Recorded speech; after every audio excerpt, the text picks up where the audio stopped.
Welcome to Global TV. Today, a moderate magnitude 5.0 earthquake was occurred in Philippines. The earthquake hit Mindoro area in Philippines on today, 16 December 2022, and 140.0 km shallow depth.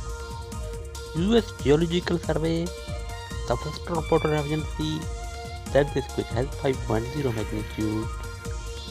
And the German Search of Geosciences also reported that this quake has same magnitude. The earthquake hit Philippines at a local time 4 am. For more updates, like, subscribe and share Global TV.